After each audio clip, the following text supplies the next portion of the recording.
আজ হয়েছিল ব্রেকফাস্টে চিড়ের পোলাও। তোমরা কে কে খেতে ভালোবাসো? আমি তো খুব ভালোবাসি, আমার থেকেও বেশি আমার হাজব্যান্ড খুব ভালোবাসে।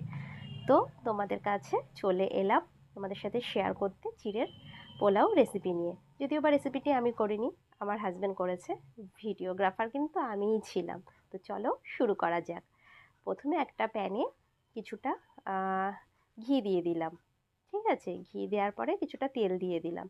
তারপর বাদাম ভেজে নিলাম। বাদাম ভেজে তুলে রাখার পরে কিছুটা আগে থেকে কিশমিশ কুচি কুচি করে রেখে দিয়েছিলাম, সেটাকেও ভেজে তুলে নিলাম।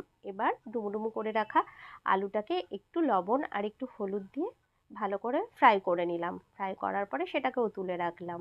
আর তোমরা কে কোথা থেকে দেখছো সেটা কিন্তু অবশ্যই জানাবে। আর তোমরা কীভাবে চিড়ের পোলাও বানাও সেটাও কিন্তু আমার সাথে শেয়ার করো, তাহলে আমি সেভাবে কিন্তু ট্রাই করব।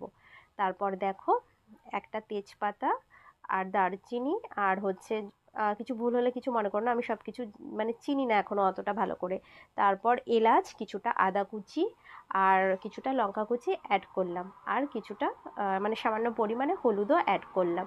অ্যাড করার পরে ভালোভাবে একটু নাড়িয়ে ছাড়িয়ে নিলাম। আর আগে থেকে চিড়েটাকে আমি ভালো করে ওটাকে ধুয়ে রেখে দিয়েছিলাম।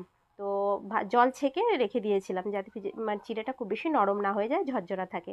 কারণ এটা ঝরঝরা খেতেই বেশি ভালো লাগে। নরম হয়ে গেলে যদিও বা আমার হাজব্যান্ড একদমই মুখে দেবে না, ওটা আমাকেই খেতে হবে।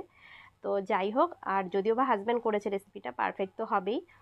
তারপর দেখো চিড়েটাকে দিয়ে ভালোভাবে নাড়িয়ে চাড়িয়ে নেওয়ার পরে অনেকটা বেশ কিছুটা বাদাম ভেজে রেখেছিল, ওই বাদামটা অ্যাড করলো। আর গরম মশলা আর ঘি দিয়ে রান্নাটা আমি মানে আমার হাজব্যান্ড কমপ্লিট করলো। তো তোমাদের কেমন লাগলো অবশ্যই জানিও, তোমরাও ট্রাই করে দেখো।